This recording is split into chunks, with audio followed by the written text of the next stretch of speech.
Hello everyone, welcome to a new video. As you know, we are currently facing a period of crisis, economic recession, or however you want to call it. And this, in a capitalist society like the one that we live in, is bad. Well, actually it is bad, but also good, because it is in periods like this one that the best investment opportunities come in.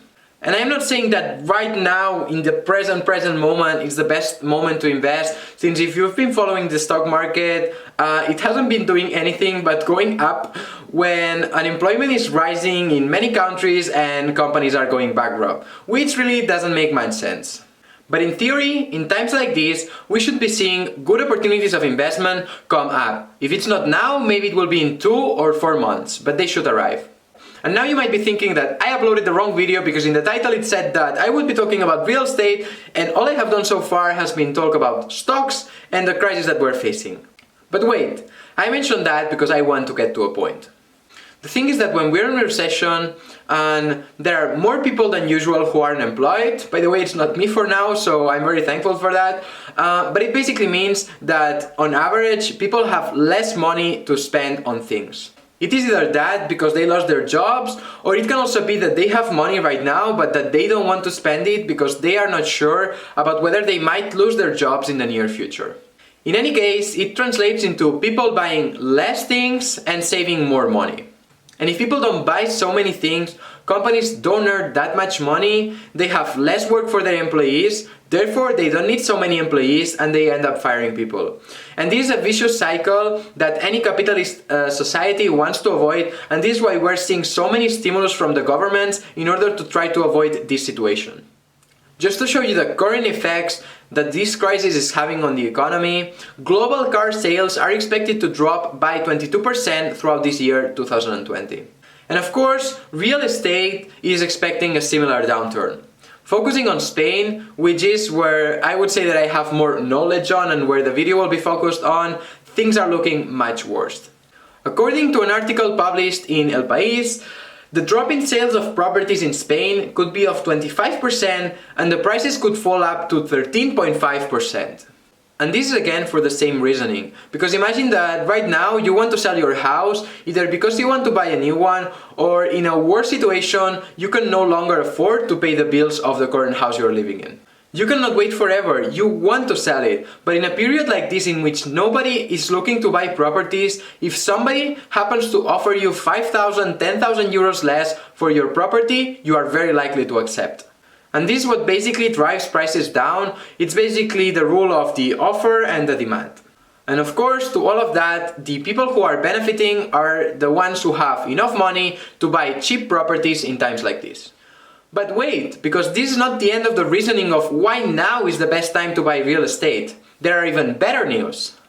I checked quickly and you can get a 30-year loan for a property at only 2.11% fixed interest rate. This, considering that the average inflation rate is 2% yearly, it essentially means that you're getting money for free. But what is more interesting is that you can actually put this money to work for you and make you even more money. Imagine that you buy a property as an investment for 100,000 euros that you're then planning on renting out. In Spain, when you buy a property that is not your primary residence, you need to put 30% down payment. This essentially means that you would need to put 30,000 euros from your own pocket. But let's imagine that we get the other 70,000 euros from the loan that I just mentioned before at the bank at 2.11% fixed interest rate throughout 30 years. After buying this property, you put it to rent, and after deducting all the costs that you have, you are making a 4% yearly return on your initial investment of 100,000 euros. And bear in mind that I'm not putting any crazy numbers, and there could be even higher returns, especially in times like this one of crisis. What this essentially means is that from the 30,000 euros that you put in, you are making a 4% return. But that's not it, because now we need to see which is the return that you are getting from these 70,000 euros that you borrowed from the bank that were initially not yours. We said that we were getting a 4% return and that we had to pay an interest rate for the money that we were borrowing at 2.11% yearly. This means that after paying the loan, we are still left with 1.89%, which is money for us. And this is essentially the power of leverage. Therefore, a 4% out of 30,000 euros means that we are cashing in 1,200 euros. But to that, as we just mentioned before, we also need to add the 1.89% that we are making from the money that we borrowed from the bank. Therefore, 1.89% out of 70,000 euros means that we are also cashing in 1,323 euros. If we add the two amounts, the 1,200 euros plus the 1,323 euros, it means that every year from the investment we are making 2,523 euros. But now, in order to get the real return that we are getting from our investment, as always we should get this amount that I just mentioned of 2,523 euros and divide it by our initial investment, which in this case was of only 30,000 euros, which is what we put from our own pocket.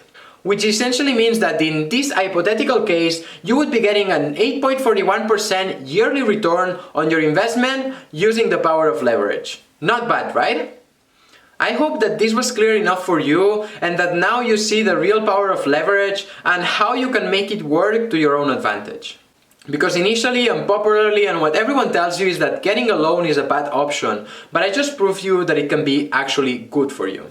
Something super important to mention though, especially when you're investing with leverage, meaning that you borrow money from other people, let's say from the bank in this case, you need to make sure that the return on investment that you will get from that investment will always be higher than the interest rate that you will have to pay to the bank or whoever lent you the money. Otherwise, this can play to your disadvantage if it happens the opposite. Anyways, this is the end of the argument of why do I think that right now is the best moment to invest in real estate. Of course, first of all, you need to find the deal, but then, once you find it, make sure you're prepared to step in and make some nice gains. Again, thank you very much for watching the video. As always, make sure to like, subscribe, and see you next time. Hold me close till I get up. Time is barely on our side. I don't wanna waste what's left. The storms we chase are leading us, and love is all we'll ever try.